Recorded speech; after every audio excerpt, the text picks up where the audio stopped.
In August 2024, one of the year's most highly anticipated films hit theaters to massive commercial success. But behind the box office numbers and the polished press junkets, the production of It Ends With Us was collapsing under a toxic, behind-the-scenes power struggle. Colleen Hoover's novel had already established an enormous cultural footprint. It dominated bestseller lists for years, largely driven by viral social media word of mouth. Adapting it meant satisfying a highly invested audience, waiting to see a heavy, emotional narrative translated to the screen. This February 2019 email shows director Justin Baldoni directly pitching Hoover on the adaptation. He outlines his intention to tell a meaningful story, writing that his primary motivation is to create impact and honor the survivors of domestic violence represented in the book. The sheer scale of the ensuing controversy is jarring because of these origins. A project that secured its rights through a unified moral purpose eventually fractured into a bitter, multi-million-dollar professional war. The film's profile elevated significantly when Blake Lively signed on as both the lead actress and an executive producer. Her involvement brought star power and a built-in fan base, positioning the movie as a major studio priority.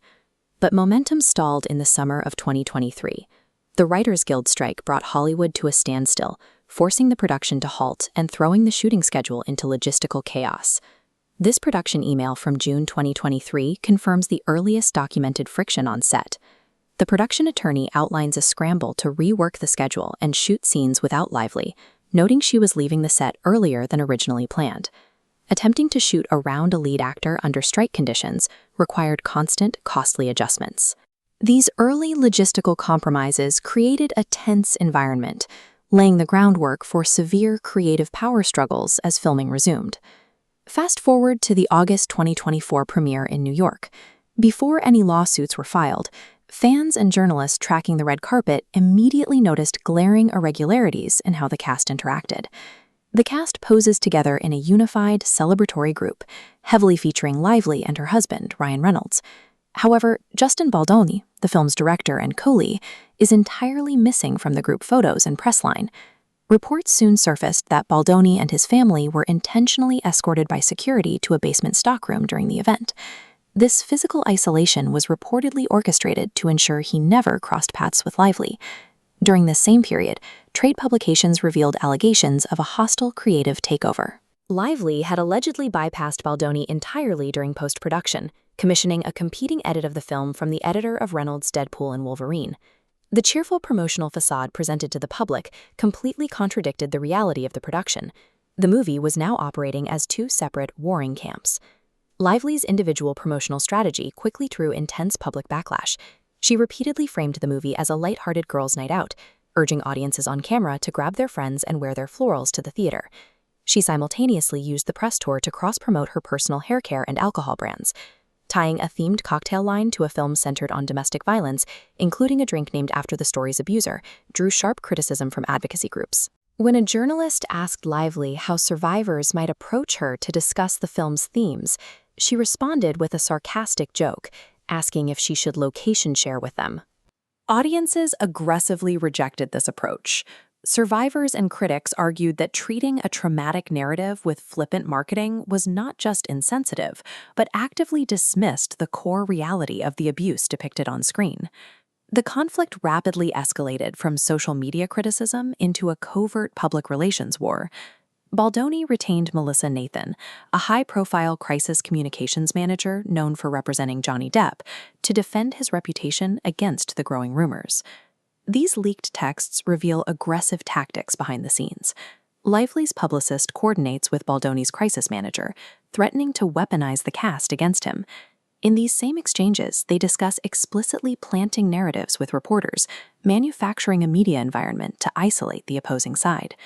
This December 2024 email from New York Times investigative reporter Megan Toohey shows the conflict reaching the highest levels of journalism. Toohey directly questions the crisis team about their coordinated operation to protect Baldoni's reputation by intentionally harming Lively's. Creative disagreements over editing cuts had escalated into a multi-front media war.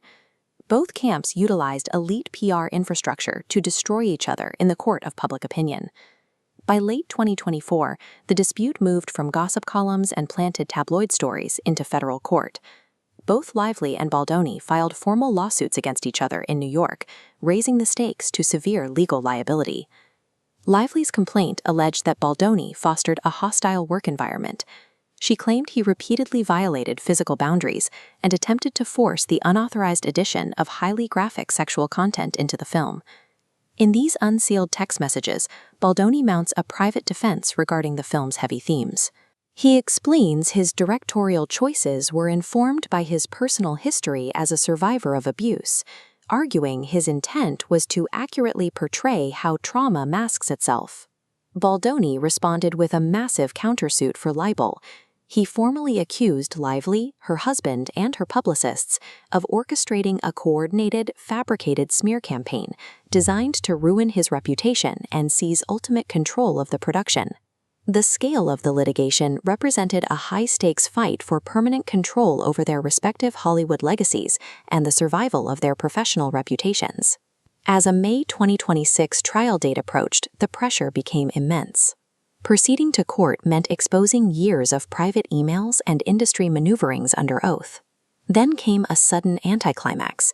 Just 2 weeks before the trial was set to begin, Lively withdrew her remaining claims, and the two parties reached an abrupt 11th-hour settlement. Their attorneys released a highly sanitized joint statement on May 4th. After years of vicious warfare and severe accusations, the text simply praised the film's meaningful impact and expressed a desire for all involved to move forward constructively and in peace. The public saw the leaked texts, the awkward red carpets, and the formal court filings. But the settlement guarantees that the deepest, most damaging realities of the production will remain permanently locked away behind closed doors. The swift pivot from federal litigation to a peaceful PR statement highlights a core Hollywood reality. When conflicts are settled in private and truth is sealed under non-disclosure agreements, the public rarely gets to see who truly authors the final narrative.